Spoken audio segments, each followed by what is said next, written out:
Attention. Attention. This is Miss Schuster. Please listen very carefully. A swarm of killer bees is coming this way. Ladies, gentlemen, it's a brave new world. President-elect Donald Trump now exists. But let's forget about that and talk about films. Welcome back to the Film Marlin podcast. It's been 2 months, 3 months, definitely before Halloween since the last time we did one of these. But you know, that means lots of reviews. Too many, in fact. There have been some cut from the list. Sarah, how are you? I'm good, thanks. Not great. No? Because of the reasons stated before. But I'm looking forward to talking about loads of great movies. Good. I suppose let's start off with our famous news segment, which is always informative and up to date. So, from an interview several months ago, Werner Herzog announced he'd like to play a Bond villain. I am very much in favour of this. I have not seen Jack Reacher 1, which got a sequel, which is really weird. Yeah. But he's a villain in that one. Werner Herzog, villain? Yes, I'm in favour. This new segment, in hindsight, has much less to say about it than I thought it would have. Yeah, well, but it would be good to have the villain sort of... I don't know, he's so sad. How is he going to be villainous? That's what I want to know. I always assumed he was sad and quite hate-filled, but then when I saw, lo and behold, I saw the Lighthouse with the Ayawadi Q&A afterwards, and he's really quite jovial in his day-to-day life, and weirdly optimistic despite the very dour tones he speaks in. So maybe he'll be a very happy villain, like Christoph Waltz in Spectre, but less shit. Okay. Did you see Spectre in the end? I haven't seen No one saw Spectre, which I don't blame any of you. Don't do it. Moving on, next news segment. Ardmore Studios was up for sale at some point in the last 2 months. It may have been sold by now. I don't know. It just strikes me as terribly Irish that as soon as we have a decently run studio that's, you know, getting in fairly big productions, like I assume Game of Thrones must use that some. They're more northern, I suppose. Penny Dreadful, Ripper Street, I want to say.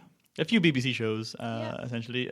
As soon as we have that and it's all up and running and efficient, and a nice like cottage industry of local crew, suddenly it's like, well, it's up for sale. So I'm just waiting for the day they announce that it's been sold and it's now apartments. Yeah. It seems all too likely because go Ireland. Yeah, well done. And so I guess our third bit of news. You're just blasting through it. Oh yeah. The big news that the new Harry Potter installments, I guess, Magical Beasts and Where to Find Them, is now going to be in 5 parts. And as from what I understand, each of them is going to be set in a different city, which means I hope that it's basically going to become like the next sort of like World Cup or Olympics. So countries around the world are going to be vying and like giving, you know, extravagant gifts to try and be the next city that all these magical beasts will come to. Will they all be kind of themed gifts around wizarding or just any of the franchise? They should be if they're serious about getting the franchise. Kind of everyone wears glasses day or something. Maybe, yeah. Everyone, yeah. This is casts a spell day. Oh, you know. How very fitting, and also sounds incredibly cringeworthy. Yeah. But this is bizarre to me because I feel Warner Brothers make that. Did they make The Hobbit? No, it was MGM. But again, taking a very short book, which I understand is 100 pages, maybe? No. If you're talking about the actual original, it's 30-page pamphlet. Yeah, it's not even a book. There's no narrative, is there? No. I don't know why. I guess the name is just the one recognizable name they have left at this point. Yeah.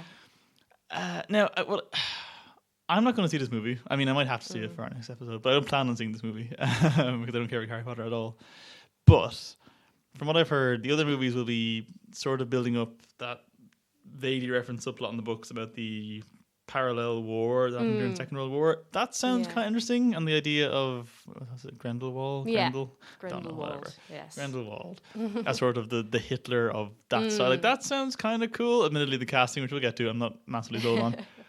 But 5 movies, Jesus! Like at least say a trilogy. 5.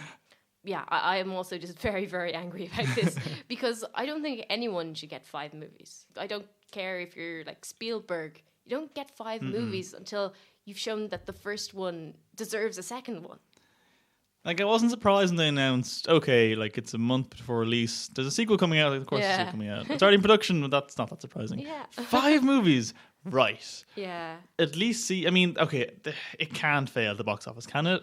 No, the first one? I'm not fairly sure really. it already has succeeded. Like, probably. You know, it's that kind of thing. like the one thing I would point out is Batman Superman, which everyone thought would do well. Like it didn't not make money. It made $800 million worldwide, but on the budget it had, it wasn't considered a big success. So if this goes that way, what happens? Yeah, I mean, does it become the next Divergent series? Oh no. I mean, I think it's too big to become. I think it's too big to fail. I think that brand recognition is too strong. I still find it odd that they haven't got the words Harry Potter in the title anywhere. Yeah, like it isn't like the Harry Potter Chronicles or something That's like true. that. Because that is a mouthful of a phrase. That title, I hate it. Always hated it since it's been in production for the last 2 years. But it's still bizarre seeing it on posters and in trailers, and you just can't say it. Like, why call it that? Call it anything else. Yeah. I don't think the original, as you said, 30-page pamphlet has such a hardcore following that it's necessary brand recognition. Yeah. I mean, the next move is the other pamphlet that she wrote. This was like probably, 12 years ago Yeah, they were now? for charity, weren't they? Yeah, or for something? charity. Was a Quidditch Through the Ages book. So can we look forward to... Better title. Well, yes, definitely. But like, can we look forward to like a 10 That'll be a TV show. movie? Okay, TV show, 5 seasons. Yeah. You're right, actually. That definitely will be. I'm sorry. Be like Friday Night Lights, but on I broomsticks. didn't see that. Oh, yeah, okay. That's... Is the thing is, if they went full genre piece with it and made it like an 80s surfer movie or something, just like take a really specific American genre piece and just make it with broomsticks, that could almost be great. Like making it full of jocks and nerds, and it's just an 80s throwback film. But I'd actually watch that, I think. I want to see this more than Magical Beasts now.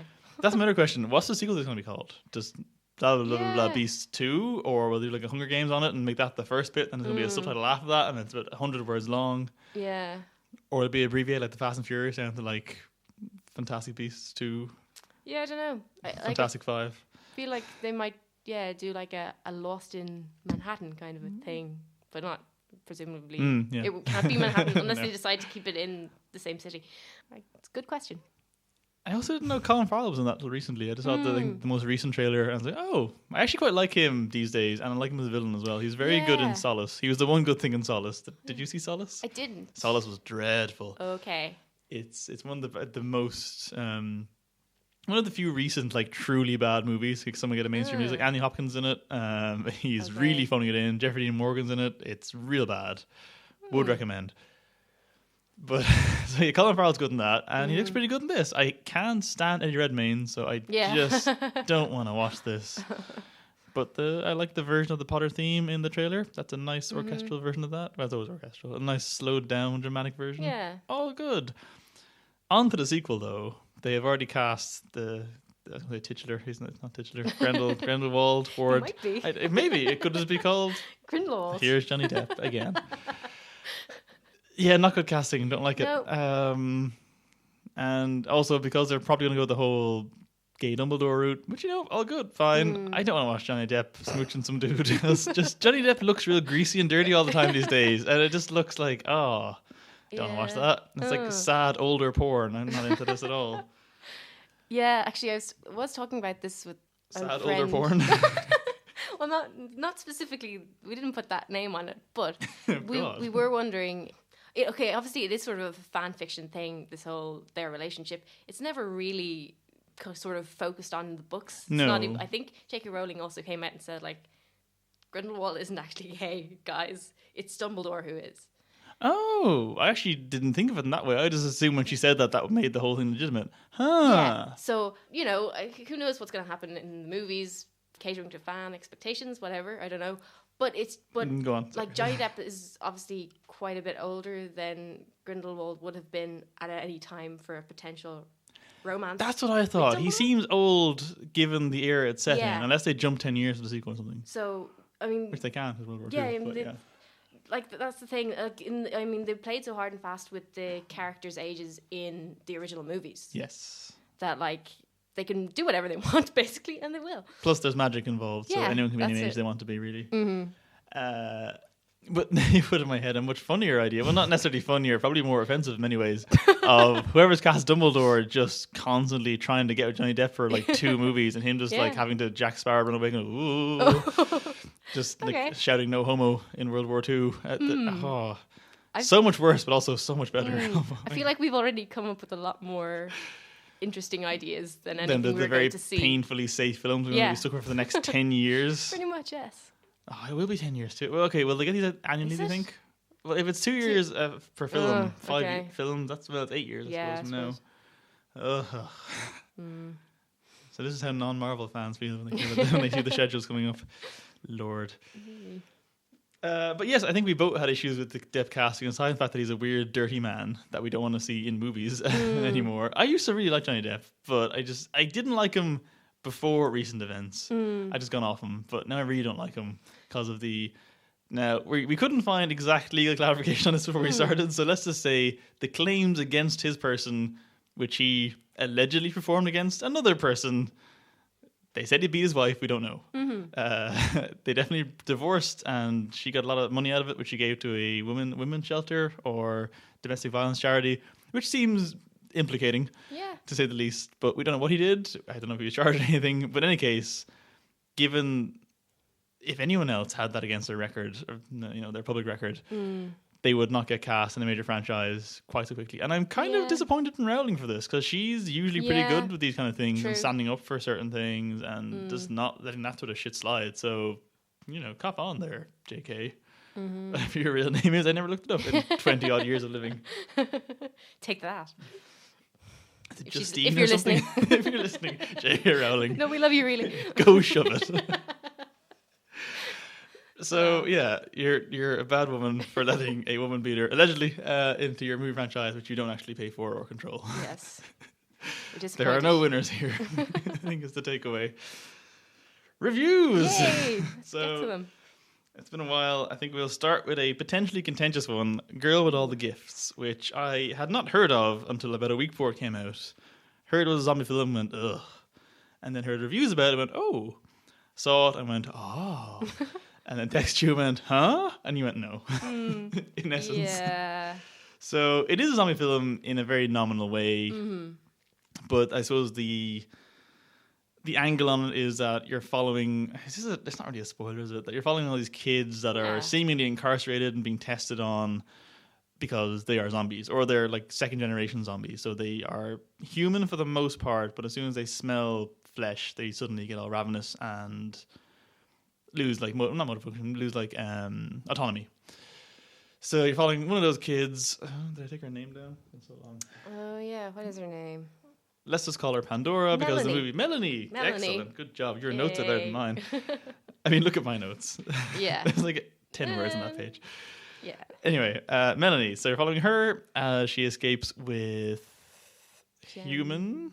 Gemma Arterton, man, I forget his name, and Glenn Close, and some other guy. And they're just walking through London and trying to find safety and shelter, and it's all... It's 28 Days Later, which people compare to it in reviews as well. It is that, basically, but with a zombie as the protagonist. But she's not really a zombie, or is she? I'll let you go first in this one, because I'm intrigued to hear what you said first, and I want to recall what I had to say about it. That was positive. So, go. So I did think it was okay. Like, I didn't... That's a start, all right. So, just to get started there. I think that there was good things going on in it, but I think there was too much just normal zombie stuff. There was a lot of wandering around, a lot of looking for food, there's a lot of just this sort of like a lot of the story was what we've seen before, quite a lot. I think if they'd gotten to this more innovative things sooner, I might have liked it more. That is fair enough, yeah. The one thing I will say is that the zombie, like the trees, the way like if zombies die in the same spot, they were disgusting. Like they were so like fair play to them. That was just so gross. I don't know who thought of that, but like fair play. It was unpleasant. I feel like if the film had opened immediately with the zombie attack and on the base, I would have been with you. But I feel because they spent the first 10, 20 minutes, probably 20 minutes, just in the classrooms, just sort of vaguely doing the world building and kind of making it all mysterious, that kept my interest enough that I didn't mind when it went to straight regular zombie fare for the next like middle half an hour. I can see your complaint though, and I would not necessarily fault it. I guess just for me that wasn't as much of an issue because I really liked Glenn Close's character and she was fun to watch. And yeah, I mean the reason I'm just disappointed you didn't like it much is because it's currently probably my film of the year. I really, really enjoyed it. Mainly just because it was super dark, and the ethics were so like Glenn Close's character. Again, did you take her name down? I didn't.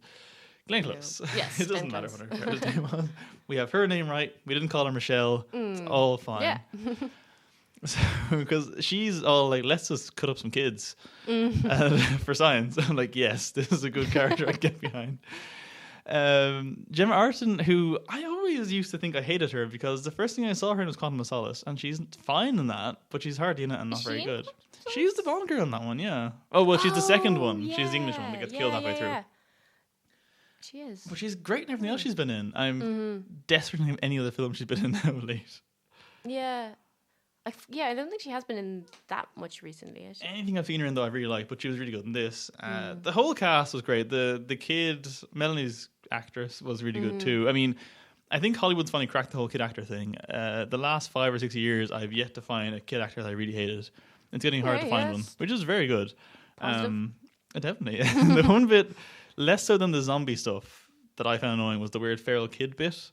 Yeah. I was about to bring that up too. Terrible child acting there. It wasn't that it was terrible. It was just so weird. It felt like it was from a more innocent film. Okay, and I respected them doing it in the way that it would be done in quote unquote the real world. If there were these feral kids killing you like full grown adults and eating them, it was pretty fucked up looking. So well done there. But it just felt very out of place, just having this small child scream at them all and then kill one. Yeah, no, that's the thing that actually I think it sort of takes away from the rest of the film because, well, for one, okay, if she kills the kids, or if she kills someone, well, then why is she so against Glenn Close killing someone? I guess you could argue she's killing for self-defense, where Glenn Close is just, I have no ethics or moral code anymore and don't care. Except for she just kept pounding the kid. Yeah, she did. She totally did. So I don't know where the line of self-defense ended there, but I think it did somewhere back there.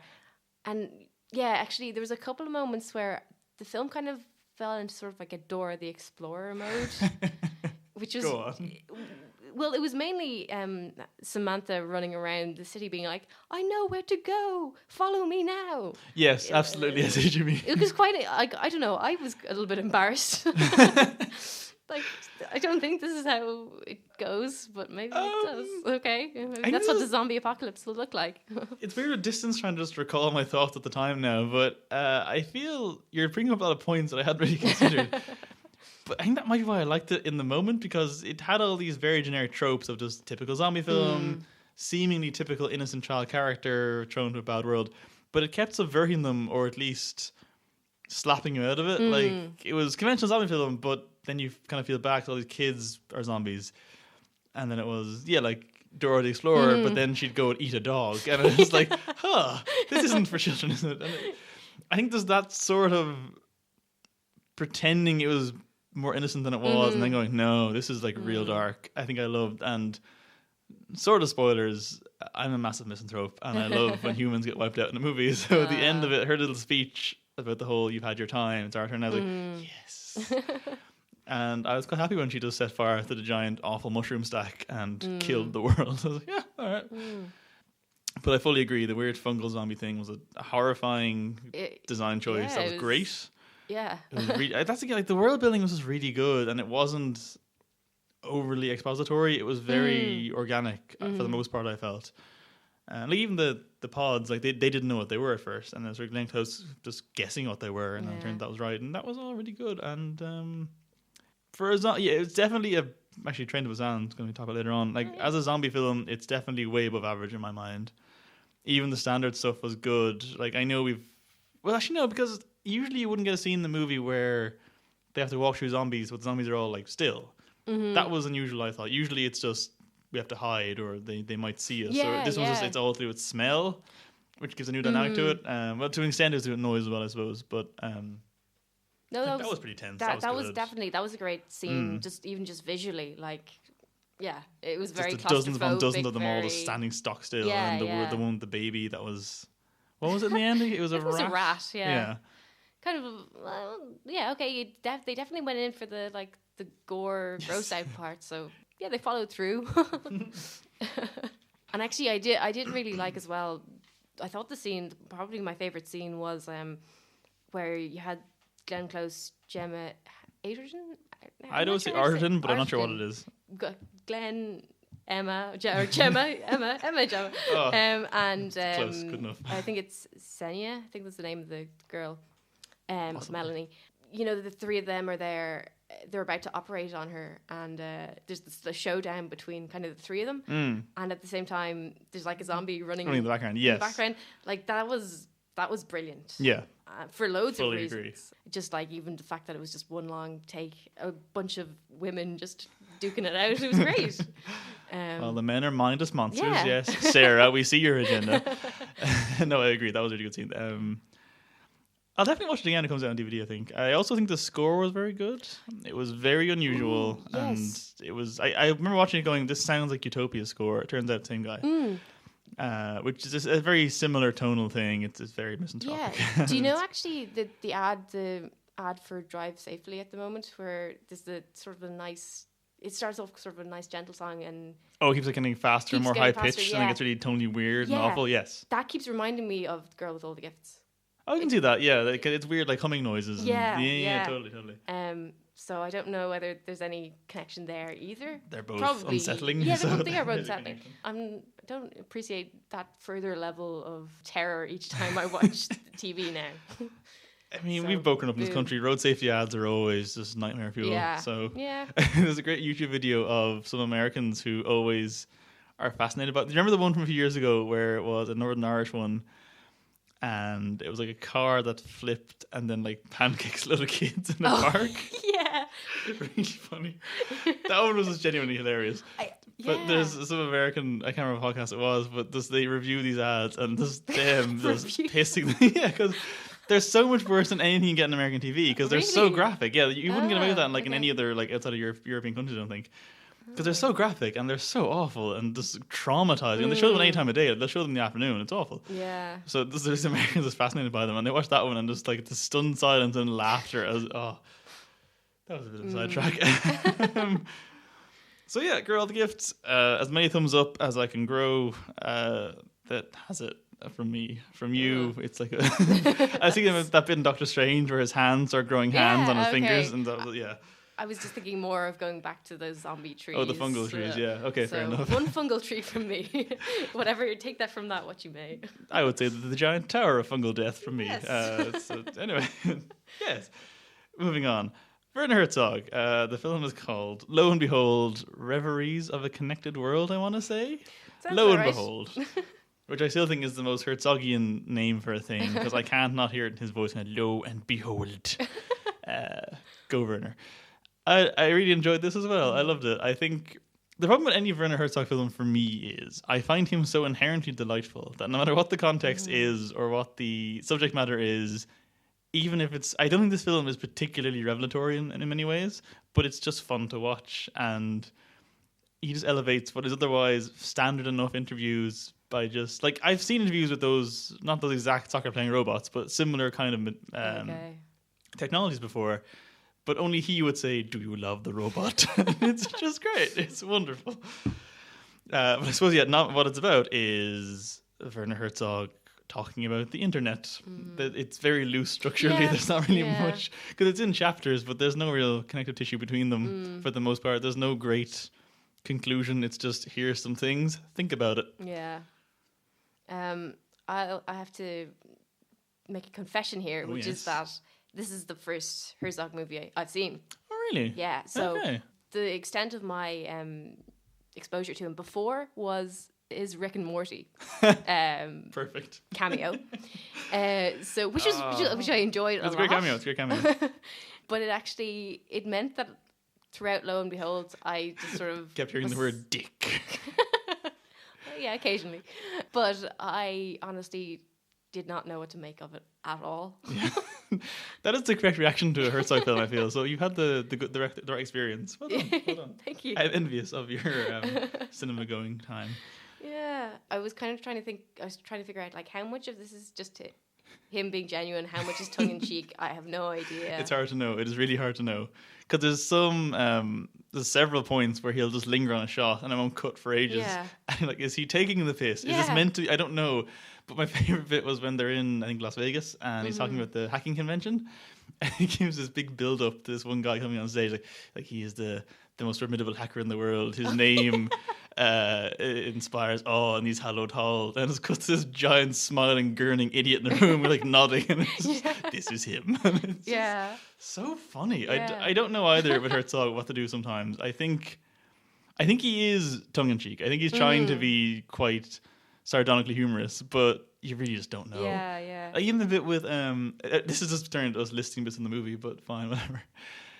The bit when he's talking to the game addict, and he's asking her just about her avatar and stuff. Oh my god, are we about to say the same thing? I think so. Yeah. And he goes, I can't remember. Did you write the line down? Yes. Oh, then you do it. I didn't write it down. Well, I wanted to ask her more about the malevolent druid dwarf. That's the what one. What does that mean? I assume it's a World of Warcraft thing. I don't know. But that was my follow-up question. Was it like, does he think the internet is World of Warcraft? I think he probably doesn't know. He doesn't know as much as we would, but maybe. That was one of the most perfect lines ever uttered by a human being. Like even that sequence, like that was one of the more Herzogian moments because it's either everyone's talking to her or the person before her, and it's just this slow zoom in on a tiny plastic doll trapped in a tree, which I assume is symbolism for what he's talking about, but who knows? I really, really enjoyed it. Or actually, I think it was there was the guy he talked to before that. Yes. He was also a game addict or internet addict. Yeah.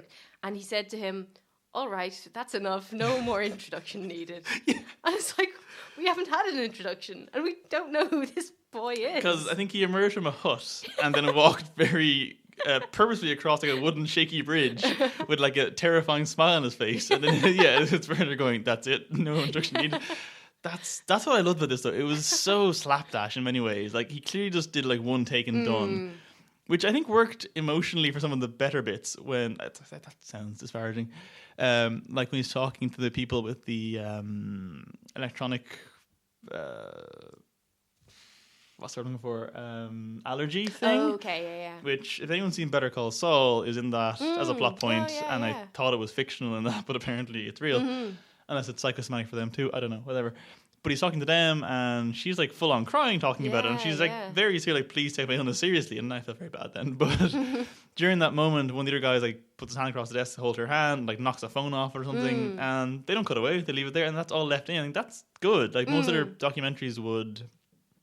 They do another take of it and like try to recreate the emotion. Hurts. I was like, no, it doesn't matter. That's the important bit. I don't care if a phone fell off the table. But the Q&A afterwards, someone asked him about remember the girl who died in the car accident? Yeah.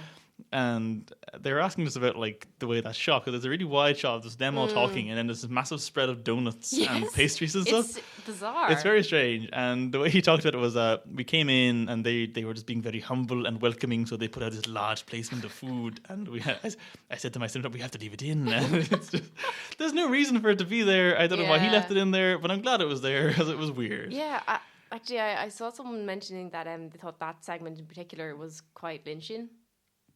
Definitely, because the way they don't, there's a lot of like silence. There's a lot of that was very Lynchian. People totally standing agree. and which is weird because they did make a movie together once, which was terrible. It wasn't terrible. My son, what have ye done? Is the name. It was a ridiculous name for a movie. It's got Michael Shannon in it, Willem Dafoe's in it. It's produced by Lynch, directed by Herzog, and it's one of the single most inconsequential films I've ever seen in my life. Wow. It's not like bad, it's just weird and nothing happens and it means nothing. And it's flamingos and PTSD and plays. It's just a good movie. I'd recommend it though. But yeah, I think it's probably gone from cinemas by now, but I love it so much. It was just, I laughed very hard. Yeah. He also has a documentary on Netflix at the moment called, I think, Into the Inferno, which is about volcanoes, which has equally some delightful moments and then some kind of more harrowing ones. But this one had harrowing ones too. Now, I've seen some reviews mention that it's biased and that because it ends with the shot of the technophobes in their campfire singing songs with their like regular fire and just guitars and stuff, it's very, like, that's the stance, that's the movie's goal, is not goal, but end point to say, this is better. I don't know if I buy that.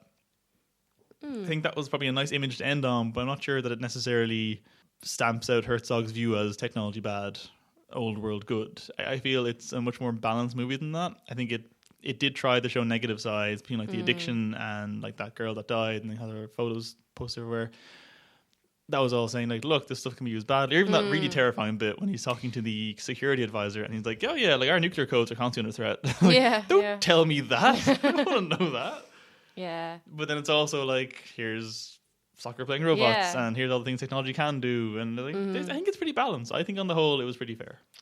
Yeah, I remember someone saying actually that he could have gone down a lot darker routes if he wanted. Like, I mean, definitely. He went down dark enough routes. But as in, like, there's plenty more terrible things that happen on the internet that he could cover if he wanted to. So there you go.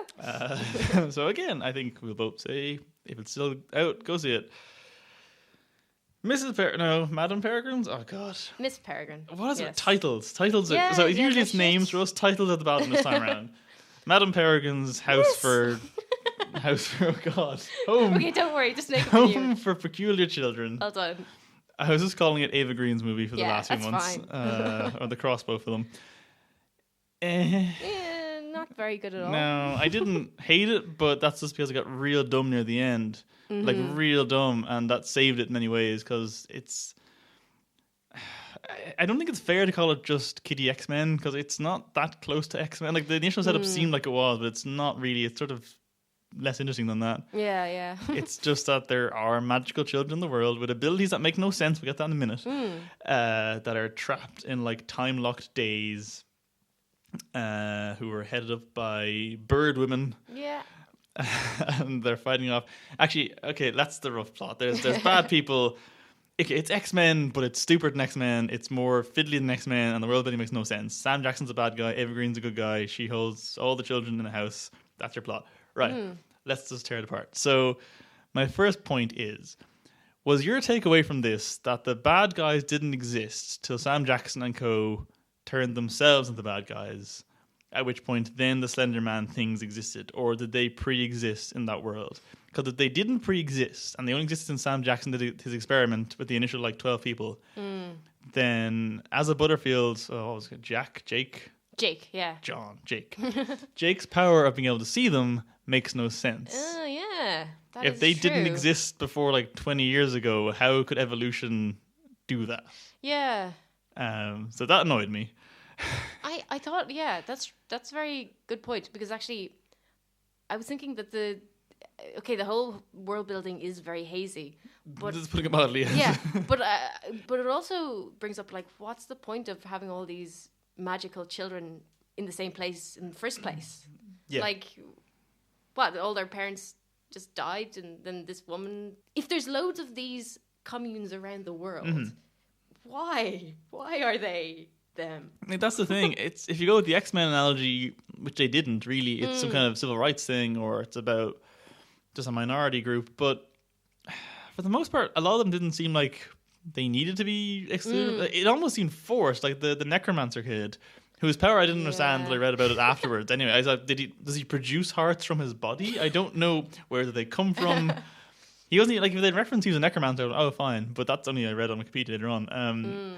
Like he could have easily survived normal life. Yeah. Unless he has a pathological need to reanimate dead things all the time, then he could easily pass in real life. Yeah. I think even Flying Girl, to the most point, could probably get by with her weird weighted shoes that make no sense in my mind. If she's literally weightless, she shouldn't be able to really walk the way she does. It's stupid. And then the whole thing with the clearing out the boat with the air and No, that's... even raising the boat. I'm sorry, there's so many things in this movie. Raising the boat made no sense because presumably it sank for a reason. I'm guessing it got hit by a bomb or something. But they just raise it, activate the coal fire, and it's grand. Yeah, Why did it sink? Yeah. What sank it? Good question. I think we did say we'd get to the kids' powers, so... But Oh yeah, go for it. I have many points on this, but you go first. okay, but like, first of all, like, if you have a kid whose power is that he's bees... So he was my favorite. Oh, okay. I mean, he was lovely. He never uses his powers, does he? Nope. So, like, that's the one thing you have to do, is have the powers make sense. There were so many points during the final battle scene where I feel like he could have just He really could have. used bees as something of a distraction or mild hindrance to the enemies. He never did it. He must use it at some point. When did he use He it? must have, but... I can't remember. I can't remember. Like, at dinner, they were kind of like, stop being bees, Yeah. start being a boy. I mean, is that the extent of it? I think you're correct. Just stop being bees was most of the things said to him. Because, like, as a fan of the video game Bioshock, which lets you fire bees at enemies, I was like, a kid made of bees. Sweet, this will be great. No, he's just made of bees. And then, like, the weird twins, which are, like, Medusa kids or something. Yeah. That was weird. They were creepy. I didn't like them. And then the one I had the real issue with, so I have the Necromancer, which I still don't understand where the hearts came from. I want to know where the hearts came from. Where are you getting the hearts, kid? The kid that could see the future, fine, that's okay, and then project his dreams out of his eyes, but only with a very particular piece of technology, which I'm assuming he wasn't born with. So how did they figure out he could do this? And my question about him is, why was he CGI? What? Wasn't he? The whole kid? Didn't like CGI part of his face or something? He didn't. I didn't notice it. Maybe. Am I a horrible person? That kid looks like he doesn't exist. Sort your life out, child. Yeah. Like okay, what? I Like he looked blurry question. or no, just like shiny? Or he didn't look like he was real. He looked like he was a bit like overly Aryan looking, but I don't know if he looked fake. I genuinely thought that he was like computer animated. Oh dear. It's fine. Well, I mean, it's only mounting the list of issues of this movie. Yeah, never mind. Nice that Judi Dench is in there. Yeah. I like that she held a crossbow for all of half a second before she was mercilessly killed for no reason. Ava Green was great, but barely in it, which I knew would happen. And as I predicted, she fired that crossbow exactly once. It looked good when she fired it at a Slenderman, but yeah, it was just... Even eventually I worked it out, but even like the time travel thing with the loops, at the end I was like, why couldn't you just go back to the first one? Yeah. I eventually worked it out. I pulled it out of my head, like after talking to someone else who's seen it for about half an hour. We worked out the logic they operate on, and it's kind of sound that it would take him time to go to different eras, whatever. Very fiddly, wasn't explained very well. I had some issue with Sam Jackson's whole thing. I forget what it was now. Was it that eating eyeballs is a bit arbitrary? Well, yeah. Just felt like when he was being blown against the wall, which is it's just like, move sideways, please do something. Like, but he was just so nonchalant. Like I feel they gave him a script and he went, "Nah, I'll do what I want to do on the day. You cut around it." Probably, he just did that, which I'm okay with. Like, it's Sam Jackson, fine. But he was a weird, useless villain. Yeah. That whole last fight sequence again, because why didn't anyone use any of their powers until they had to? Yeah. Like, the Medusa kids seemed like a game-breaking thing for me. Like, they could have stopped everyone. Yeah. Bee Child did nothing. He could have just turned to bees and at least distracted everyone. Yeah. Who else had things they could do that they didn't do? Was someone super strong? I can't remember. Yeah, there was a super strong little girl. Who could have just punched people. Could have. What really annoyed me was that they could have used their powers at the same time instead of being like, okay, now you're up. Yeah. All right, you've done your frozen power thing. Now I'm up. I'll hit that guy in the back. Now, Necromancer Kid. So, like, do things at the same time. Organize. Yes. Shouldn't the bare minimum of these movies, like, the lesson is, like, work together? Yeah. That's a given, you know? I suppose that was nominally the message by the end, but it didn't really earn it, I don't think. No, I don't think so. I mean, I guess the one bit where they do that is when they raise the boat. Like, oh, she got rid of the water. She activated the coal fires. The rest of them cleaned. I don't know. Bee Kid made honey? Who knows what he can do? I'm annoyed Bee Child did nothing, because Bee Child's a cool idea. That's all. I'd have given this movie an extra star. Just Bee Kid did something. I'll give it credit for... We'll get to the best bit in a minute, but... I'll give credit for just the really bizarre tonal shift it took and how needlessly gruesome it got at points despite being, I presume, a 12s. The eyeball thing was weird and horrible. When he kidnaps that one kid in the flashback was real dark. I think, and then the best bit, which is the most Resident Evil of all the bits in the movie, when he... And this is messed up, because I saw a different review of it. It might have been Head Stuff, where he said... that they fight Slendermans with fake skeletons. Like, no. They're real skeletons. They were actual people's bodies from the cruise liner they resurrected, which sank for some reason. Yeah. That Necromancer Kid reanimated using the hearts he gets from somewhere So they desecrated like dozens of corpses to fight Slendermans in a really gruesome fight scene that I actually really quite enjoyed. Because there's like bits of us like stabbing on the ground, there's blood gouging out everywhere. Like, oh, this is good. This is real stupid, like indescribably dumb. I think Tim Burton has a brief cameo in that bit too. Did you spot that? There's a bit when like one of the roller coasters like crashes and there's a zoom in on what looks like Tim Burton. Okay. Going, ooh, which is stupid and pointless. Any more points or things to pick apart in this? No, I don't know. Why do they wear the gas masks? Yeah, I guess it was nominally to sort of show like, oh, they're going to avoid getting gassed. From a bomb. Yes. That would explode and kill them before any gas could possibly be released. Yes. Which she always stopped anyway. Yeah. Like, how hasn't she gone insane? Like, if you're doing that every day for years and years and years and years and years, you'd forget one night. Yes, you would. And also, actually, the one thing about the movie that did interest me that I thought you would also like is the fact that so in the time loop, you've got all the kids remember every day. Yes, and don't age. And they don't age. But all the townspeople don't. They're basically, if this was a game, they would be what are they called? NPCs. Yeah. And they're quite happy to like murder and kill, just basically destroy the lives of these town people day after day. That is really, I hadn't even thought of that. That's amazing. And I just thought that, like considering stuff like Westworld and... Yeah. Now that you say that's super Westworldy, actually. That's a really cool idea. That wasn't at all dealt with or referenced. Yeah. Like, you could just go in and make a swarm of bees every day and just, like, attack that's so good. Oh. So, morality around it too, but never mind. just beat them to death. What was the other kid's power? Oh, yeah, she had a different mouth on the back of her head. Yeah, that was she the super strong one? Possibly. Okay. You would hope so. She has to have something. Yeah. Oh, just because I read the plot description of the novel afterwards, which seemed like it made a bit more sense and ended very differently. There was no boats full of skeletons. Okay. I suspected there might have been a very different ending. Yeah, there was. That's the thing that annoyed me because it was written by Jane Goldman, who I love because she wrote like Kick-Ass and X-Men First Class, and which I know you don't like, and I think she's probably involved in Kingsman.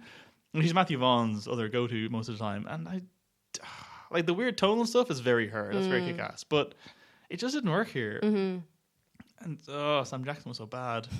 But was he? I don't know what instructions he was given. Like, Tim Burton just go, hey, Sam, just come in for a day and do whatever the fuck you want. We'll cut around it.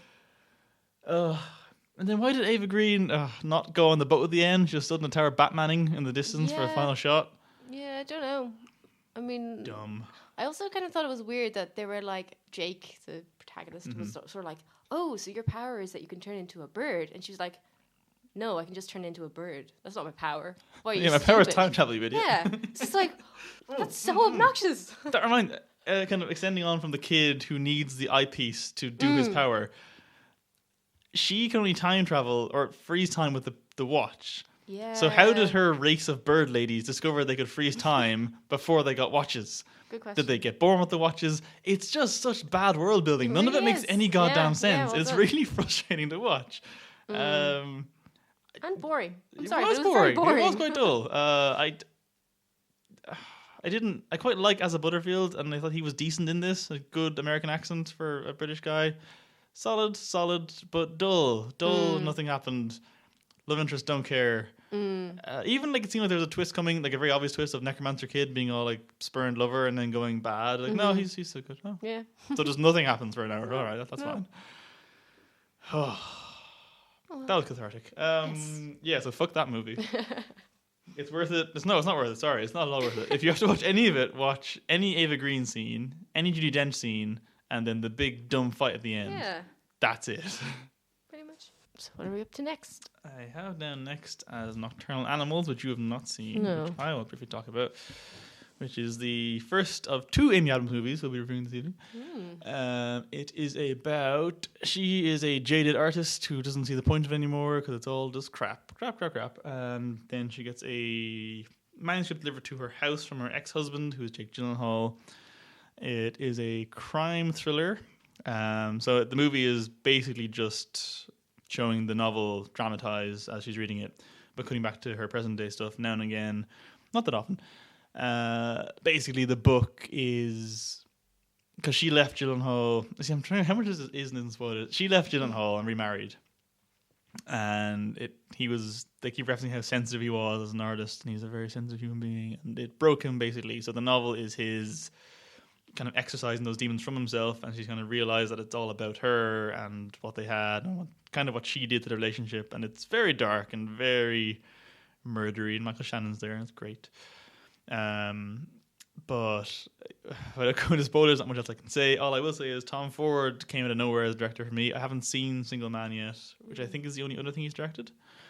But this, like, visually stunning, especially the present day stuff looks incredible. But then again, it's all like these very stark primary colors and these very clean environments, and it looks great. A few complaints, if I have any, is that there's a real waste of cast in this. Jenna Malone's in it for a scene, has no point to her character. Michael Sheen's in it for a scene, no point to his character. Jake Gyllenhaal's great, Michael Shannon's great, she's really good. I'm trying to think anyone else kind of note. Armie Hammer's in it for a little bit, but I don't really care for him anyway. I definitely would recommend it. Like, the score is just very kind of sweeping, grandiose. Oh, Aaron Taylor Johnson is a hillbilly murdered redneck with the most woeful neckbeard possible. And it took me ages to realize it actually was him, because seeing him with an American accent, well, kind of a very hick American accent and all like neckbeardy and just dirty and beating women was like, who's that ass? Oh! He's very good though. It's probably going to get Oscar nominations. It should.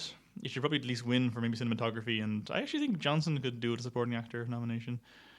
I'm going to look at my notes and keep talking and rambling while I do it, because you haven't seen it, so you can't talk about this. Sorry. So I'll just keep talking into the microphone and not say any real import.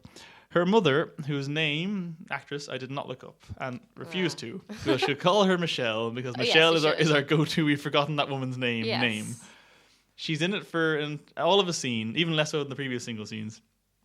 But it is a masterclass in writing, directing, and costume design and hair and makeup. She is terrifying, and she's just this like Southern Belle kind of woman. But she has the most gigantic hair. It's all like coiffed back, whatever that word is. Yeah. Wearing this like white satin blazery thing, and just like these massive fingernails. And she's just this disparaging mother conservative type. But like that actress, if you can give an Oscar for a single scene, she deserves it, and so does the hair and makeup and everything. It's that one bit's great. It's hard to describe it actually, like having a picture to show, but it is incredible what they managed to do in that one tiny bit. There's one jump scare in the whole movie, which is weird for a non-horror movie, but they put it in there. It's a really weird abstract one as well, but it's good because it's the only jump scare in the whole movie, so it obviously works. I definitely would recommend it. I think it's clear enough in its subtext in terms of what the novel is to the main plot line that I think anyone can kind of follow it, but there's enough ambiguity near the end that I think the last shot is open to interpretation. Oh, okay. Because I had a bit of an argument with someone about what it means. Like, they're like, oh no, it just means that he's blah blah blah. And I was like, oh, what if it means that he... I'm not going to say things, I don't want to ruin it for you, but I feel like it goes a few different ways. It could go a few different ways, and I think this is just great. And Tom Ford should make lots of movies, and I think he should make a Bond movie. I would like to see him do a Bond movie. Ooh. It would be good. And Gyllenhaal's obviously good. He's always good. Several thumbs up. Nocturnal Animals. Speaking of Amy Adams, you have seen Arrival, and I have not. No, which probably it sounds like it's also going to get Oscar nods. Which is good for a sci-fi movie. That rarely happens these days. That's true. And everyone loves it, so don't listen to me because I am a big contrarian. But yeah, we heard you. Yes, this is Denis Villeneuve. I can never pronounce his surname either. I love him as a director, but I can't pronounce his surname. He's just Dennis. Yeah.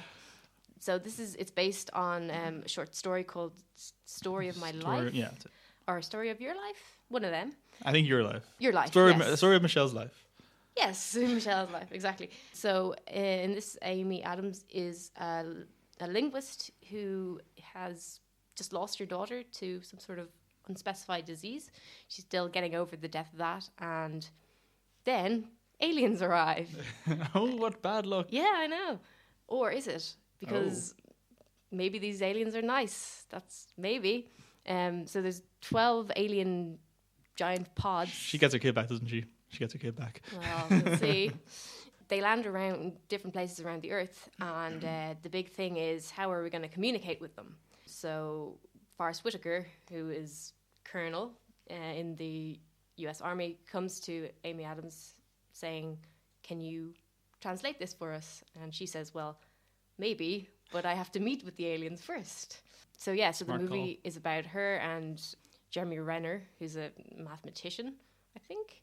Yeah, meeting with the aliens, trying to understand their language. I didn't think was very good.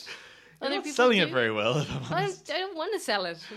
I picture this being like the elevator pitch of, what's your next movie, Dennis? Well, it's about this, and then they do this, and I guess he's a mathematician. And Yeah, well, that's what he did, so that's how I'm telling it. Unfortunately, there are good things about it. I think the score is great. It's really is it by the guy that did Sicario? Johannes or something like that? Yes, it is. It sounds like a fake name, but it's not. Yeah. And actually, I don't know if he did Enemy as well. I think he did, yeah. Because Enemy, the soundtrack to that was terrible. Oh, really? But I thought it was so I actually annoying. can't remember the score. I remember the visuals really well. Yeah. It was all like just like a single instrument kind of going. It was so annoying. I just like, shut up. No, I don't care. But the thing that annoyed me in Enemy was it didn't. To me, the visuals didn't correspond to the music at all. Whereas this time they did really well. So that was a plus. So well done, whatever your name is, Johan Berg. That might not all be the name. Okay. It's something like Something like that. It sounds like, what was that day-to-day name? Remember like the French philosopher? You've seen the day-to-day, haven't you? I Or have, Brassai. but, One of those two. Which one was? There's a French philosopher character that they keep going back to. Okay. He has a great name that's just like the same name as his surname. Sorry, it's totally irrelevant. Yeah, if I thought of the it name, is. it would have been a good punchline, but I can't think of it. All right. So Johannes Johannesson, Yes. whatever your name is, you're good. Except an Yes. enemy. The movie, it does some stuff well, but I think that one thing that Villeneuve just always does is everything's so bleak. He doesn't have any sense of humor at all. Like I don't think he's able to realize that being bleak is kind of funny. You know, like at some point you gotta turn around and laugh at yourself, which I don't think he can do. You're making him sound like Christopher Nolan right now, and it's really making me sad because you're right. And I've gone off Nolan so much in the last few years, but I love Villeneuve. So I was like, oh no. Well, no, we'll see. Maybe he'll redeem himself. Well, no, even what you said in your review, though, your written review, not the one you've just spoken with your mouth, which I did. That one. That one. The way you made it sound reminded me a lot of my thoughts on Interstellar, where it was like, this is solid sci-fi, and then Yeah. emotions come into it and override the logic and destroy it. Yeah, pretty much. Like the film opens really well. The opening scene or montage is Amy Adams giving birth to and then growing up with and losing her child really early on. It's heartbreaking and it's really well shot and it's very, very beautiful. So I mean, I suppose when you start with something that like hits you that hard, it is hard to keep the movie going, I suppose, in a way. You know, like how do you keep that going?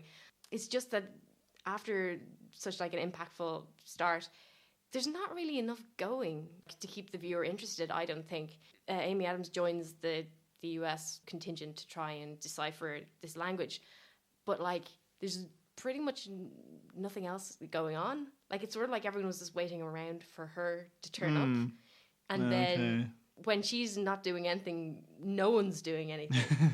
Just it seems sort of quite empty. They had a really good idea at the beginning, and then they're kind of like, okay, we have to somehow loop back to it, but we have to fill all this empty space in the meantime. Yeah, that's weird, because I'm usually a big fan of movies based on short stories rather than full novels, because it feels like that's enough room to wriggle something out of without having to like sacrifice stuff. But by the sounds of it, that was a terrible idea, adapting a short story into a full movie. Yeah, I don't know. I kind of think it was because there's just kind of a lot of empty exposition and a lot of. I think it's kind of a bit mixed as to whether the science behind it is good or not. Okay. You know, like as in, some people are saying the linguistics makes sense, other people are saying it doesn't. What's so Neil much. deGrasse Tyson saying? That's all anyone seems. That's all that people seem to listen to these days.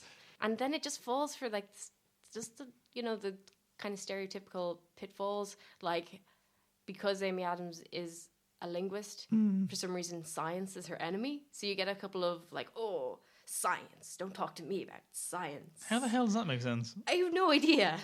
It really doesn't. Linguistics seem like the most sciencey of kind of the artsy things. Yeah, that's it. Okay. But like, I think it is similar to the Interstellar thing of like, but if we have love, what can science teach us? The moment that happened, I just wanted to drop kick Christopher Nolan. See, I'm really annoyed that this is doing that. I'm probably going to see it tomorrow night anyway. But okay, we'll do. Let me know what you think. But Amy Adams does a really good job. And you know, there's nice visuals and there's some good things going on. So it's not all bad. Like, even the posters I really like, because I feel like you're right, he does bleak. He is very bleak. I feel like he does dread very well, though. Like, Enemy is just endless dread. Prisoners is all just about paranoia. Sicario has a great sort of horror movie atmosphere to it. And even like the posters are just these giant things just like hovering silently over cities. Like, that's really kind of creepy as an image, and it's cool. And it's I'm disappointed to hear that it's just like a bit bland and nothing happens, and Power of Love comes into it. So, but, you know. But he's making Blade Runner, so it'll be all right. Hey, okay, there you go. So what are we on to next? I think we will do since we missed Halloween, but we both saw one thing in the horror-thon, we'll do a quick horror-thon double bill. I suppose I'll go first since you went last. Train to Busan is the much tooted, Korean. Oh, yeah. Yes. I feel like if I'm wrong on Korean, that's bad. If I say movie from the East, that's far worse. So, is a film not of these lands. So much worse. I think it's Korean or maybe Indonesian. It's not Chinese Japanese. It's a country that isn't Chinese Japanese. Yes. I think it might be Korean. Horror movie about zombies. Like a lot of buzz, a lot of press. A lot of people saying it's the best zombie film in years. Like, it's better than 28 Days Later. I don't think it's better than 28 Days Later. I don't think it's as good as Girl with All the Gifts. Oh yeah, they're also saying like it's Snowpiercer with zombies. But then some reviews are saying, oh no, but it's better than Snowpiercer. Like, Snowpiercer was very plodding and self-important. Blah blah. Honestly, if you're going to take any kind of social commentary from Train to Busan, it's one, very surface, and two, you're kind of having to grasp for it because it's just kind of, it isn't even really class division. It's quite arbitrarily just, here's the situation. Suddenly the rules have changed. Now we don't like you. And I'm like, I guess it's sort of you could take it as a commentary on changing economic situations. If you want to, it's a bit of a stretch. But the basic idea is it's a father and daughter. They're trying to get maybe to Busan? I don't know. They're trying to get somewhere on a train. That goes to Busan. Yeah, makes sense. Somewhere along the way, maybe. It tracks. It tracks. Trains and puns. Oh no, it's killing me. That one was so bad. I think we've just come up with a name for our podcast. It's like train puns. How low can we go? You have to call it tracks, wouldn't you? Like, it tracks and then colon train puns.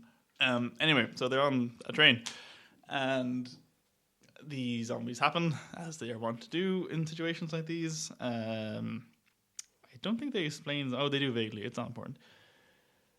So they're all trapped in this train. Zombies are happening. I think one zombie gets on the train, and then obviously infects everyone else. And then it becomes a case of, much like Girl with All the Gifts, there's a very particular thing in mind where zombies, I think, they can hear you, but their vision seems to work on like movement. Okay.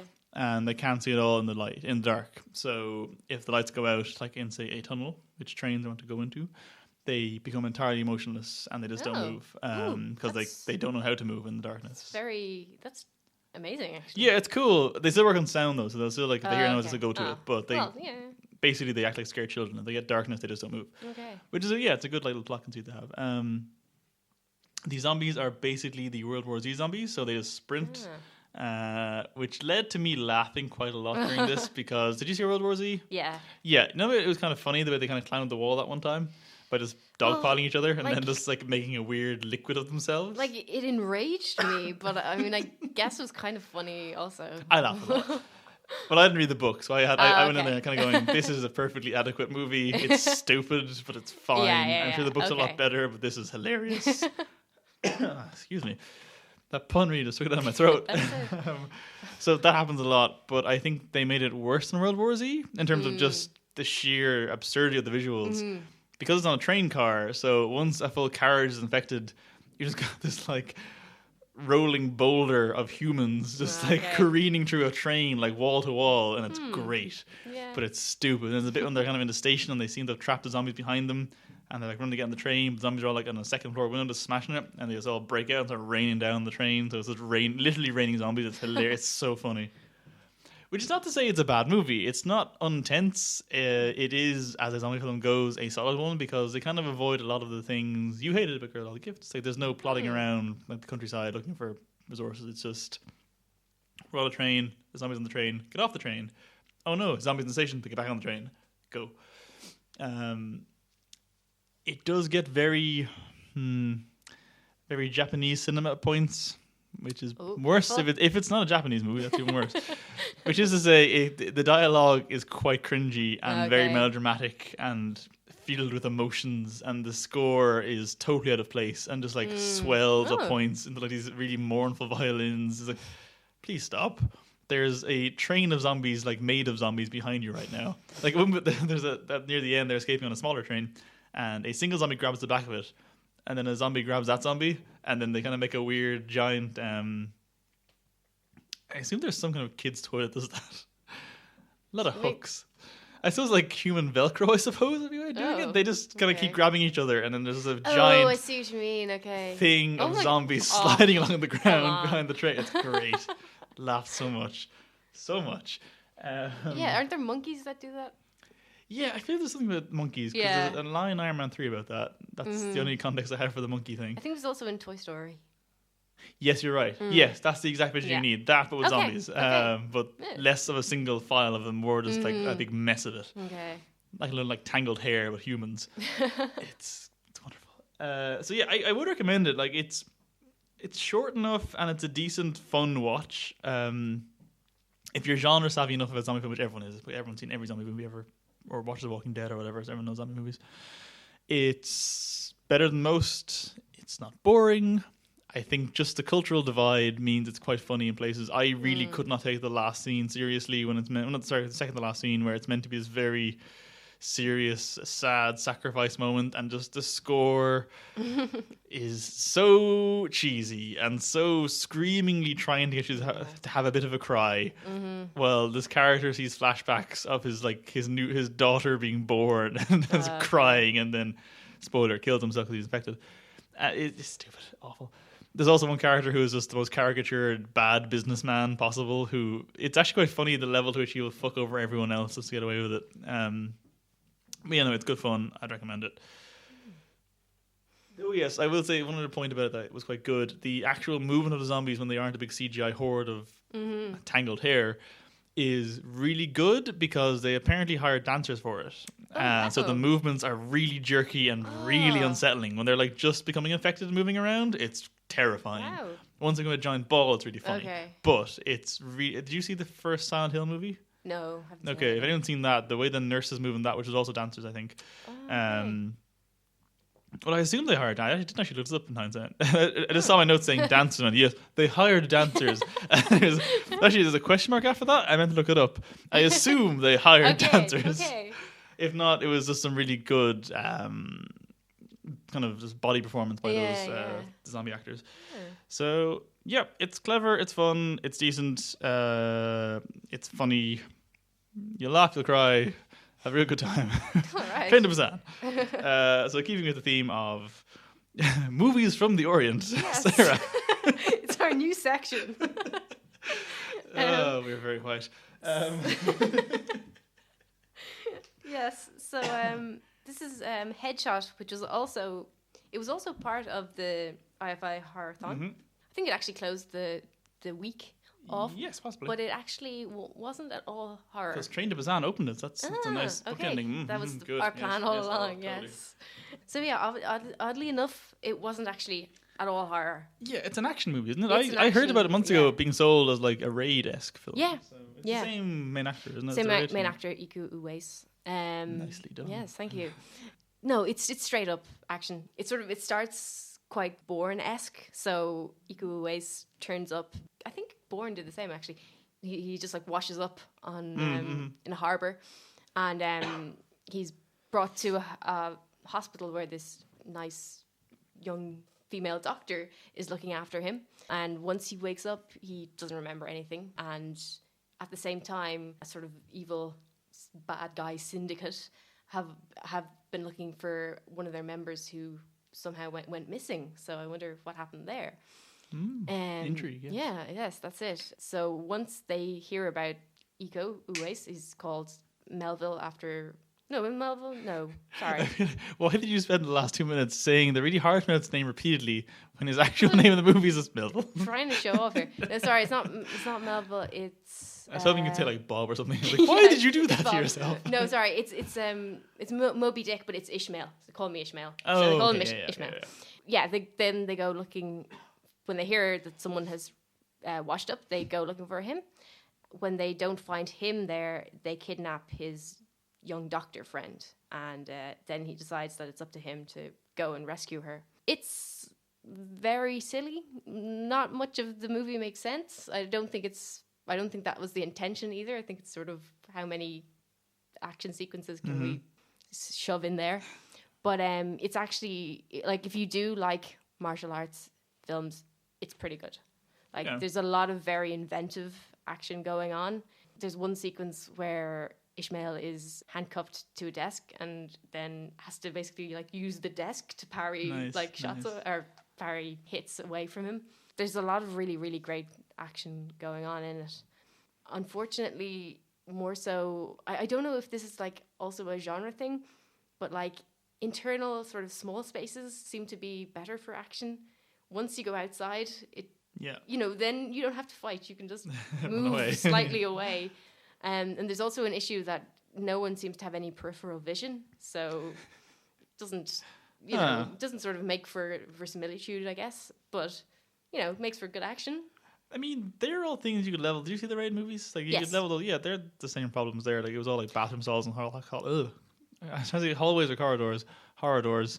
Definitely, yeah. Like even like the car chase in Raid 2, where it's just that was incredibly shot as well. That was great. Just like it's a fight in a car while it's moving. Like you're right. Once it's open spaces, it's hard to justify a lot of action scenes. But, I mean, I suppose it did make you question it, so it's failed. But it didn't make you question it. It's all right.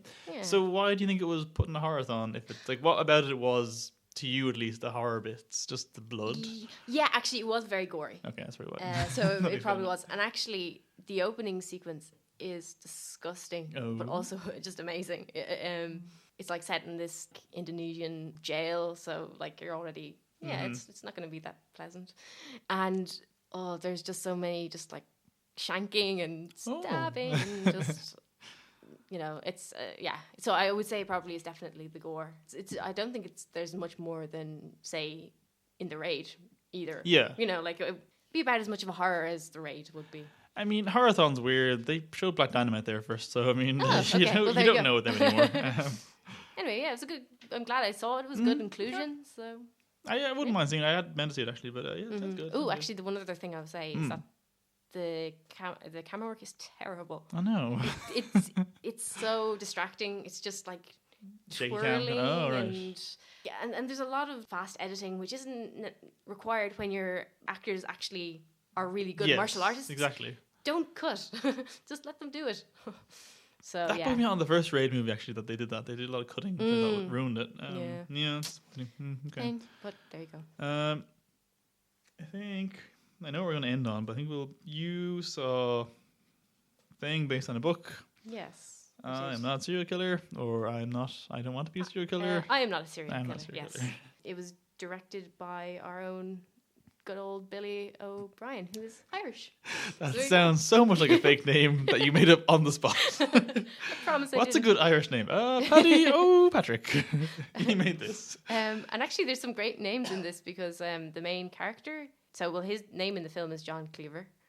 No sort of. See what's going there. But the actor is called Max Records. It's not a real name. It's really not. I mean, it possibly isn't, I suppose. Well, yeah, that's true. But yeah, was he in something else? Was he in Project Almanac or something? I think he was. Because that name sounds familiar to me. Yeah. So that wasn't a good movie either. Okay, well there you go. Well, this might be good. I was thinking of generally speaking, that was not a good movie. Disregard what I said. Sarah, go on. Yes, no. This is a very good movie, and actually. It's hard to talk about because I think the less you know about it going in, the better. There, some things I will say is Christopher Lloyd is in it, and he is great. He also looks quite like Bernie Sanders in it, which brings sort of a lot of like poignancy and it adds a lot of layer of meanings that wouldn't be there. I want otherwise. escapism, Sarah, not reminders of a possible future. But it's great. It's very funny. Very also like there's some very chilling moments, and it's great because so John Cleaver, who's our main character, he is a teenager who is convinced that he is a sociopath. It's kind of cool because he's really open about it. Like he goes to, he's a psychiatrist that he talks to and stuff, and he also has a friend who they research stuff about serial killers together. It's sort of nearly indie in that way. Like they sort of just talk about it, and it's actually but it's quite nice because it really humanizes him. You kind of get the feeling like maybe being a serial killer is bad. Maybe being a sociopath is like, maybe it's not like all doom and gloom. You know, maybe you can even like grow to like people who are sociopaths. That sounds like positive. Right, yeah. And then other things happen in the movie that I won't talk about.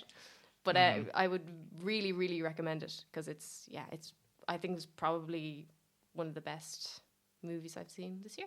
God damn, I better see it and then hate it and disagree with you next time. Yes. I am curious to see it. The title alone grabbed me. I was like, that sounds like my kind of movie.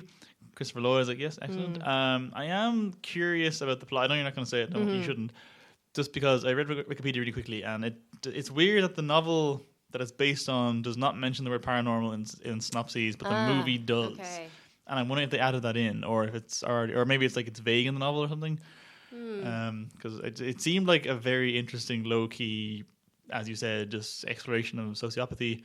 Sociopathy? Yes, it's a word. Damn it! I tried to sound smart and undercut it. That whole thing, but the word paranormal makes you go, this sounds a bit too odd Thomas, which is not a bad movie or book, but just don't let it put you off. I know I'm going to see it. I'm definitely going to see it. And probably read the book as well. That sounds good. And it's always nice to have an Irish film or an Irish director that's making movies that isn't about Ireland. I'm kind of hoping this will be the next Room. That's my cool. Good. That's my I hope. approve of that. Yeah. Yeah. I mean, I always say it. I have a very well documented bias against Irish movies, but only when they're made by Irish people, set in Ireland, about being Irish. They can all fuck off. Anything else is fine. Viva was great. I loved Viva. That was made by all Irish. It was about Cuban drag queens. It was wonderful. Brooklyn was awful for that same reason. For the opposite. You know what I mean? You get what I'm saying? You know what I'm putting down here? I understand your logic. Did you see The Stag? Oh God, that final. We always say about that final scene. Dear Jesus, hated it. Right. But another episode, another comic book movie. So this time it's Doctor Strange, which I mean, I didn't not have hopes of this one. I'm always like, Marvel movies have earned a certain level of acceptance to me. That I'll always see them and I'll always give them the benefit of the doubt till I see them because they're always consistently decent. There's no real bad Marvel movie. Like there's less good ones like Thor 2 or Iron Man 2 or Iron Man 3 or even Guardians to a point wasn't great. Anyway, Doctor Strange is Benedict Cumberbatch, who is playing Sherlock Holmes again, but who is a surgeon. And American. Not a bad accent. The trailers put me off as that's a terrible, very distracting accent. We'll get to the accent. We will get to the accent. I settled into it pretty quickly. I was like, this is fine, this is grand. Yes. You did not, apparently, which is fine. That's also okay. So he's very, very hand-focused. A lot of hands. So then he's texting and driving because he's a bad man. And he pancakes some kids. No, he doesn't. He's texting and driving. And the film makes pains to show us his hands being crushed very, very completely to make sure he can't use hands again. And he tries medical science. They can't fix his hands. So he just goes to the Orient. Oh, Lord. And he goes to China. It is China, isn't it? I know it's Tibet in the comic. It is Tibet in the comics, but they couldn't use Tibet because that would cut off their massive market, which is a really fucked up bit of capitalism. Okay. Because if they said in Tibet, China wouldn't let it in. So there goes like the world's biggest single market, cinematically speaking. So yes, politics. It's set in China, I think. Pretty sure set in China, where he meets Tilda Swinton, who's great, and teaches him all about magic and things and the multiverse. And he very, very quickly learns it all. And then Matt Mickelson is a bad man who stole the magic to do the things to do with a giant face in an alternate dimension. This is really bad. The more I talk about it, I think I'm selling it very badly. Magic happens. Magic entails exclusively rings that make portals, whips made of light, and sort of weird astral daggers. That is all the magic we see in this magic movie that opens up the Marvel Universe to use magic. That is it. He has a cape who's his best friend and who, for me, stole the whole movie. That cape, God love it. Aww. So he has a showdown with Mads at the end. Of course he does. It's a Marvel movie, but it's a bit different at the end. We'll get to that in a minute. It's a real fun time. There's jokes, there's levity, there's deaths, there's serious-ish moments. It's very well cast. The writing is, for the most part, pretty good. I was initially having awful Suicide Squad flashbacks at the start when they started playing all the music. A lot of licensed music, very top heavy. I was like, oh no. I think some of the jokes don't quite land. The Beyonce joke just didn't do it for me. The payoff wasn't bad, but Wong oversold the laugh, so the payoff was ruined by that. Which is worrying because I know Dan Harmon came in for rewrites in this one. And during the reshoots, he did some of the rewrites, and I presume that was to inject more humor because that's always the excuse to use these days for the reshoots. And if those are his jokes, that's you've fallen from grace, sir. But on the whole, I thoroughly enjoyed it while I was watching it, and since I've seen it, it's just entirely disposable. Like it means nothing to me. I will watch it again. I already have it pre-ordered on Blu-ray, but I don't know that. You see, this is a wider issue of the Marvel Universe. I'll let you talk in a minute. I'm sorry. That I think at this point they've stopped being self-contained event films. I think the first Avengers definitely was. I think Civil War got away with it on sheer spectacle alone. Like the airport fight was properly cinematically, spectacularly, blah, blah, blah. Fine. The rest of these things, it's like a TV show now. It's just every 3 months there's a new episode. And they're all pretty good episodes. And I like where the story's going. I'm looking forward to the season finale when we see it all finally wrap up. That'll be good. But they, in and of themselves, aren't surprising anymore. They don't get me excited anymore. They're just fun things to watch and enjoy and wait for the next one. And to that end, there was a good mid-credit scene. I'm looking forward to that film. That should be fun too. No doubt full of weird, quippy pop culture references. And yeah. So, I mean, it's good. It's enjoyable, but you also don't have to see it. Sarah. Yeah. That's interesting because... You realize it? No, it's weird. I feel like I enjoyed it. I actually surprisingly enjoyed it, but I nearly for completely different reasons to you. For example, I stayed for the after credit scene and I was like, this is boring, I don't care. Yeah. Like I don't really want to see another Thor movie. Okay. I actually think this movie was actually surprisingly self-contained. I thought that other than one stupid reference about, but what if your necklace is a Infinity Stone? And then the other thing about the Avengers take care of the physical realm while we look after the mystical realm. Well, actually, everyone just punches everyone, so it doesn't really make a difference. I thought it was I just thought that it was actually not indispensable, but I thought of the movies that have come lately, I think it was one of the better ones. I thought it was probably the best. In terms of movies released this year, yes. Oh, no. Well, I mean more in terms of the Marvel. Actually, yes. I mean, I'd probably say it's better than Age of Ultron. I think Civil War just coasts by on that airport fight so much for me that I kind of feel like not as good as that. I didn't love Guardians, so I think it's probably better than that. No, I agree with you. I think it felt like a Phase 1 movie.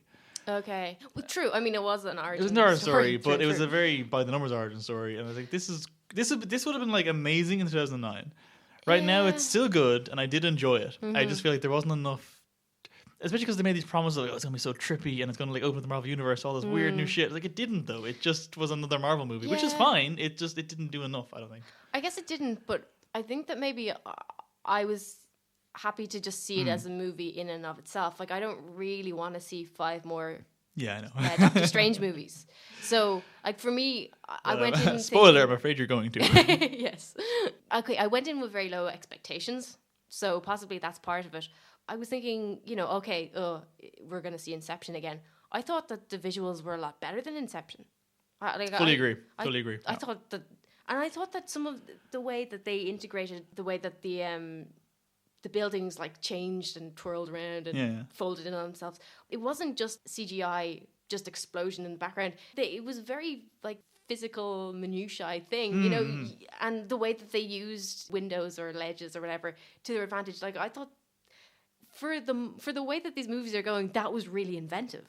That whole chase sequence was the best of the movie. I absolutely adored that whole bit. That was great because like you're saying, it was very inventive just in terms of use of space. Yeah, and like that whole mirror dimension thing is a weird plot conceit which seems to exist just so that one chase scene, but I don't care because it was great.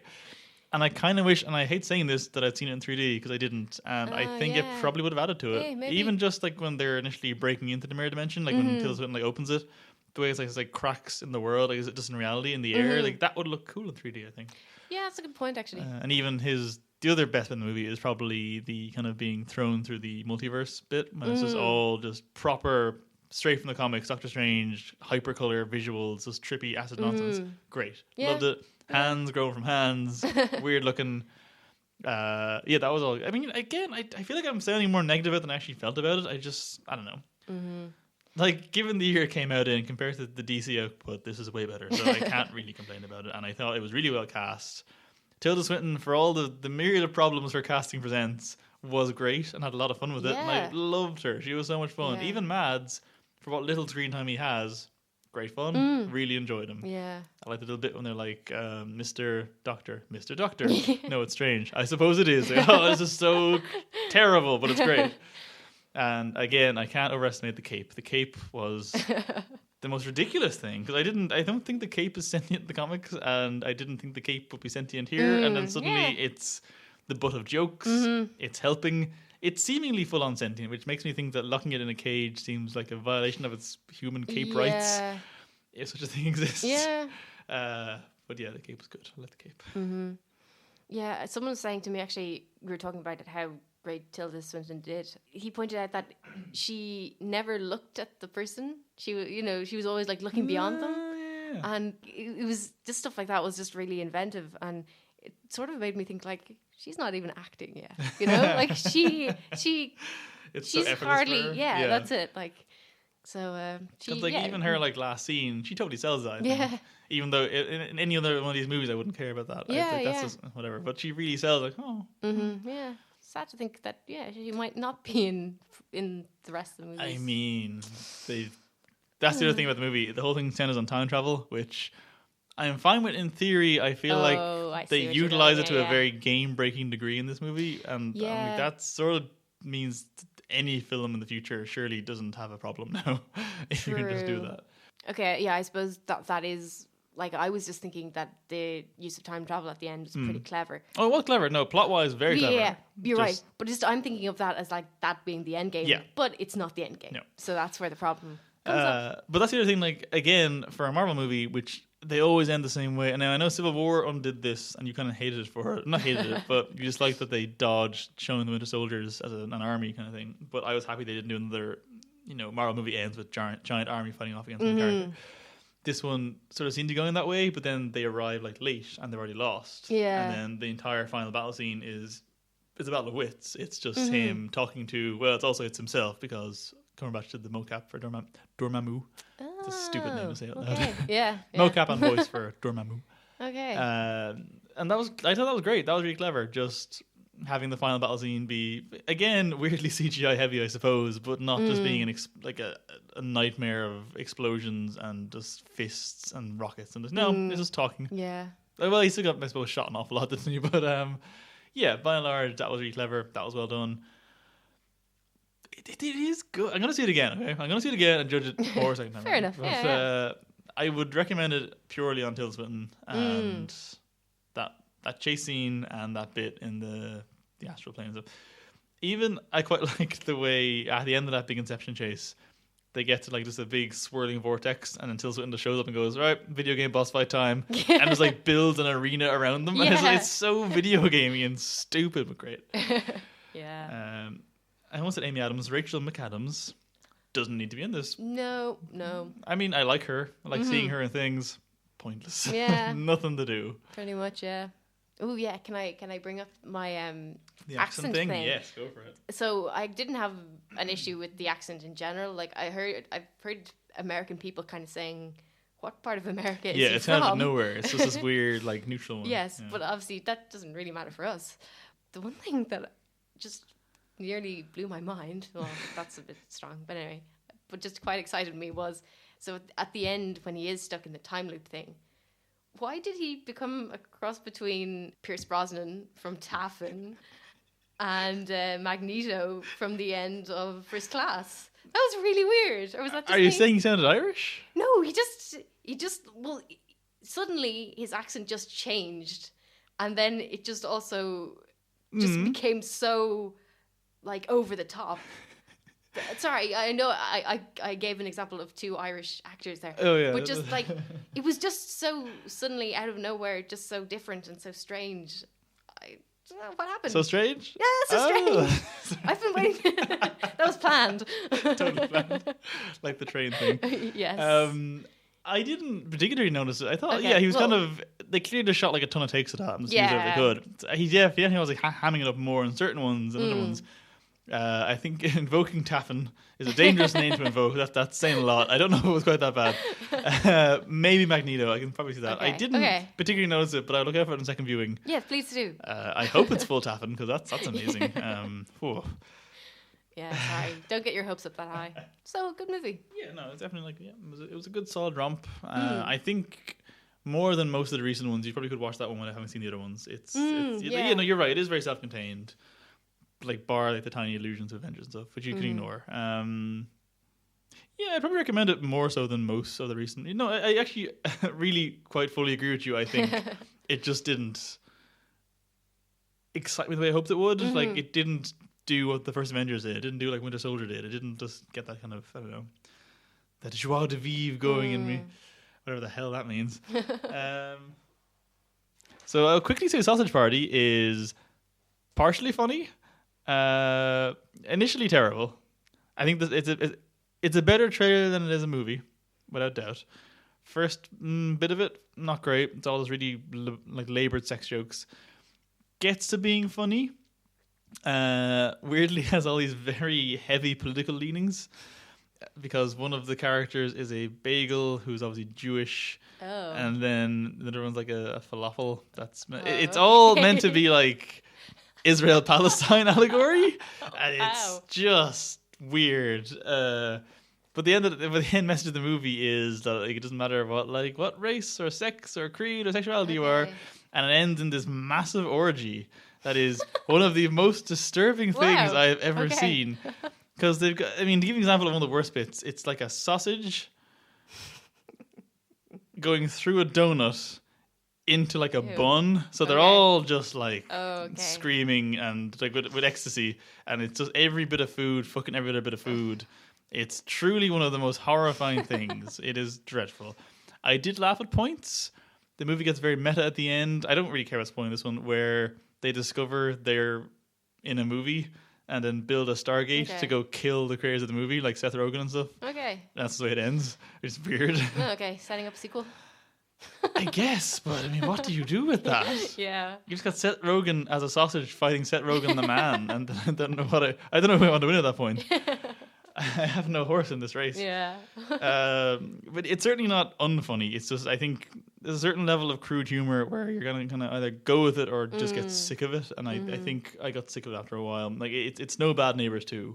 Okay. Which, as we said before, is one of the most progressive, greatest films ever made. This is not that. But if you want to just be properly unsettled and never want to eat, I saw people joking like the orgy it would make you vegan. No, it puts you off food. It doesn't matter if you eat meat or not meat. It's all of it's just dreadful. Yeah, don't not watch it. But if you want to watch it, it's fine. I suppose quickly. Black Mirror had season 3, which is the first of 2 for the moment Netflix series. I really liked it. I don't know if necessarily as a full season it's any stronger than the previous 2. It probably isn't. But then again, like I feel like the previous 2, there's always been like 2 good ones, one kind of meh one.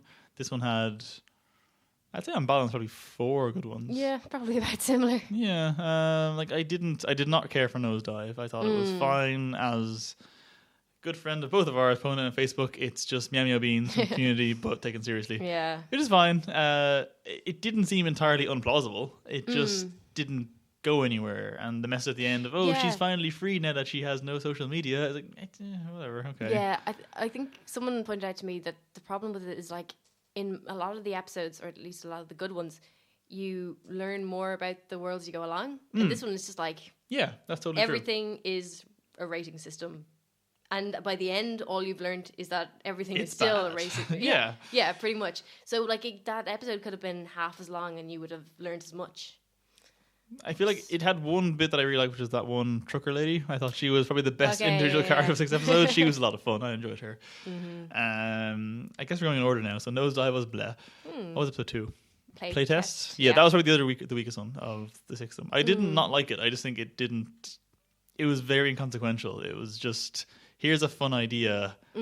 Here's a stupid ending. The Charlie Brooker admitted it was a stupid ending, and it's like it was because he said even that. Remember that Mallory Ortberg line of "What if phones but too much"?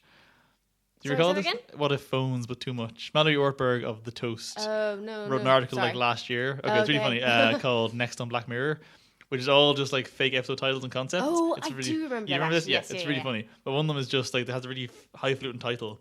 And the description was just "What if phones but too much?" Oh, yes. And Charlie Brooker found that funny, so that's why the twist at the end of Playtest is just the phone did it. The phone did it. Yeah. But yeah, Playtest. I was looking forward to it because the idea of doing a survival horror video game themed VR episode like that sounds like all the best things. And Charlie Brooker obviously is a big gamer, so this will be great. It's fine. I think the initial kind of movement of him in the house was good. That was kind of unsettling. There was a nice kind of build and escalation from, oh, there's a noise, oh, there's a spider, oh, there's a man, oh, there's a spider with a man's face, which is horrible. Nice Bioshock reference that escalated, but then the end was just this endless parade of fake twists, and it went nowhere. There was no point to it. I couldn't stand the main character. No. He was really obnoxious. So yeah, that was fine, but not great. Probably the weakest after Nosedive. Anything to add to that one? Yeah, well, I think I guess if the ending was a bit of an FU, it makes sense. But like the fact that the fear throughout the episode for the main character was like, what if I never know if anything is real or not again? Yeah. That was an obvious, and that would have been a good ending, that he's never going to know again whether he's still in the game or not. So I think that would have been good, because like you're saying, it's very obvious. Yeah, it to is the obvious. point So that they pointed it out several times. Yeah, I kind of like that because again, that's the other problem with Black Mirror is you're always looking for the twist. Yeah, so they went, here's the twist, or is it? You're like, oh, well, at least you know that we're all kind of ahead of you in this one, which is good. That's true, I suppose. Because I did kind of like the twist until it was revealed not to be a twist of it all being an act to make him subservient. That was a good twist, but that wasn't the real twist. So like, yeah. Fine. I too many quite like that one. It's too many twists. Yes, episode 3 then was Shut Up and Dance, which is great and probably the most horrifying in the sense that it could already happen. Like there is nothing sci-fi about it. There is no plot conceit that we don't already have. It's all just available technology. I did see the twist coming, but whatever. I still think it works as a really well-paced sort of road trip crime escalation drama. Just the way it keeps ramping up is great till the end, when I think you just stop caring about anybody and it's just like, kill each other. Yeah. Fine. I don't care, they don't care, but it was good. That was really enjoyable. Yeah, it's good to see Braun is still like doing the same thing. Yeah, he was really good in this actually. Him and then the kid that played Cumberbatch's lover as a kid in Imitation Game. Okay. Yeah, no, that was a good one. And then I think we both said this beforehand that Men Against Fire was the worst one. Not the worst one, like bad quality wise, really good. Just the most. Oh, Sandy DePero's next, isn't it? Sorry. Yeah. Sandy DePero's next, right? Sandy DePero is the sacrilegiously hopeful one. Yes.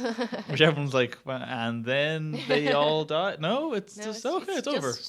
Sort of ambiguous, but like positively ambiguous rather than like maybe they're gonna survive another second. Yeah, I feel like someone's nightmare is probably that last shot, like just of all the computer lights blinking and that being the race. Yeah, I guess so. But I was like, I don't care. That's fine. No, like, and the interesting. Well, I don't know. I'm sure there's loads of interesting things, but I suppose some people probably would look at it and say like, oh, that's blasphemous. I'm gonna go to the real heaven. You know, like as in like, well, that's I don't know.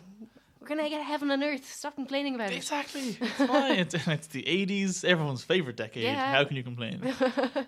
Yeah, like I was waiting for the twist there to be like, oh, once you sign the contract, you can never get out. But like, I can leave whenever I want. Like, oh, okay. Yeah. So there's really no downside to this at all. You can live out for as long as you want, in any decade you want. You can turn on the pain thresholds if you want. I don't see how this is a Black Mirror episode. It was good though, and it was nice seeing a focus on both LGBT characters and also like older characters who are sort of like sexually active and stuff. Like that's nice. I mean, they still have young bodies, so it's a bit of a cheat, but True. it was still in message. It was good. Yeah. So I know that Charlie Brooker has, I think, unfairly been accused of sort of that Black Mirror is aimed at a masculine audience. Like, you know, there's Has he? Well, it's something I've heard. Okay. I don't necessarily agree with it. I think it's maybe taking it from certain episodes, which Yes. are maybe fear-mongering, like the Christmas episode. I could be construed as being like, oh no, everything is terrible for white males. Yeah. That's not really the message, but you could pretend it is. Yeah, I suppose if you could. Yeah, all right. You know, fair if you enough. wanted to, I Yeah. guess. But it's interesting because I thought actually that in 3 episodes this season, obviously there's a lot of main characters are female, but also there's quite a lot of hinting at like lesbianism. I think there's sort of that's not a main theme, but I think that you could look at quite a few of the relationships as being. I assume you're referencing Nosedive in that too, are you? Like Yes, that but feels like a subtext, kind of that she was in love with her or something. Yeah, but I think thought that also too. in one which we'll come to later, Hated in the Nation, the 2 main characters. I mean, I'm not saying that there necessarily are. Yeah. But I think there's implications that they could be. I think I recall thinking that at the same time Yeah. too. Yeah, back when I was watching like this.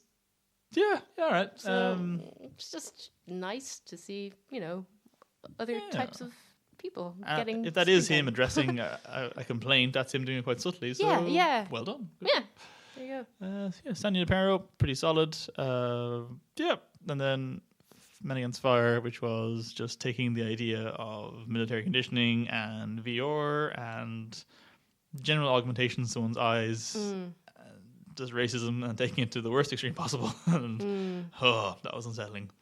Yeah, and actually as well, like considering we've talked about a few zombie movies this episode, that was sort of quite a clever. I thought so. What would you call it? Subversion. Yeah. Yes, of the zombie narrative, because especially since Charlie Brooker has done flat out zombies before, that he's a it's a twist. There we go. The twist, and there's a further twist. No, Yes. so many twists.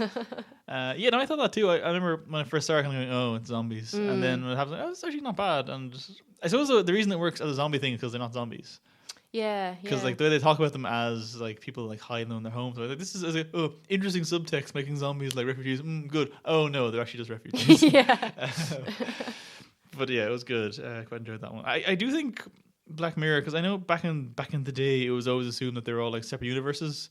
I like that they've kind of hit upon a certain streak of certain technology introduced just makes sense, so they all kind of have it now. Like they all, because remember there was one in season 1 with the eye thing. That had the memory recall and stuff. That's now just sort of taken for granted. They all have that, because they have that kind of in the Christmas one as well, didn't they? Yeah. And even like the Meow Beans thing, whatever it was called in the show. I feel like that was sort of in a previous one too somewhere. Okay, and there's obviously been some what are they called, like non-driving cars or whatever. Yeah, I liked that actually a lot. That was in a lot of them too. Like, that felt like another sort of quite logical next step for technology to take, and that was cool to see. Yeah. But actually, I think in Hated in the Nation, they're like, oh, I'm waiting around for non-driving cars. So, which would suggest that maybe these are in the same universe, but not in chronological order. Yeah, possible. That'd be kind of my read of it, I think, because some of them do seem definitely more future-y. But I suppose if you're taking them all to be the one universe, I suppose the end point's probably what was the bear mascot called? Remember, you see the weird post-apocalyptic future, like the bear mascot. Remember, it's the last episode of season 2 or 1. But is that like the political? Yeah. That's not dystopian at all, though. Well, I mean, no, at the very end, though, remember where it's like showing his like totalitarian society run by the bear mascot, and there's like a police state going on. Oh, okay, fair enough. There's a weird like last scene, like that's probably the end of the future timeline, or some of the weird bike things and the X Factor thing. Yeah. Which is a crap one, to be honest. But yeah, I quite like. Okay, I didn't like Men Against Fire. I didn't enjoy it. It wasn't fun, but it's very effective, especially given recent political developments, not treating immigrants as entirely literal inhumans, it is probably good. And then the last one was Hated in the Nation, which, unlike Madame Peregrine's blah, blah, blah, blah, blah, is a good use of bees. Yes. This is an effective use of bees as a weapon. Why didn't you do this, movie? It was all there. Because I remember watching this one and thinking, that's a clever little bit of world building. The bees are gone, so there's robot bees now. I'll think no more of that. Yes. Like, oh, this is actually the entire plot about killer bees. Awesome. That one, people have said it's too close in both general setup and message to National Anthem. That it feels like kind of just like that again, but with a different sort of context. Which it is, like that one was all about people being shit, because if you kidnap a woman and tell her to fuck a pig, everyone goes, fuck the pig. And this one was all about if you tell people to kill people, they will do it. And then obviously the message at the end is that they all die instead. Which I quite liked. I was kind of in favour of his whole philosophy. Yeah. And I think they've said they might do sequels to some of these next season. Oh, okay. Which I guess that one seemed like the most obvious sequel-y, because it kind of ends on a very spy movie sequel hook, which is I kind of like too. I really enjoyed Hated the Nation. It was good. Yeah. I'm not sure if it needed to be an hour and a half long, but whatever. No, maybe not. But yeah, no, it started off a little bit rocky, but yeah, it became very solid along the way, and ended really well. Can't fault anything that ends with killer bees. Yes. So Madame Peregrine. I think on that note, we've pretty much covered everything. Yeah, so the goal is definitely to have one more out before the year is done. A wrap up, if you will, with top 10s and disagreements. So hopefully we'll see you before New Year's. If not, welcome to our new hell 2017. When he'll actually be president. Yay. It'll be sworn in, it'll be done, and we're all going to die. All right. Well, hopefully we will see you next year. Hopefully next year we'll still be around. But if not, it was nice knowing you all. Yes. You all did this. Goodbye. Bye.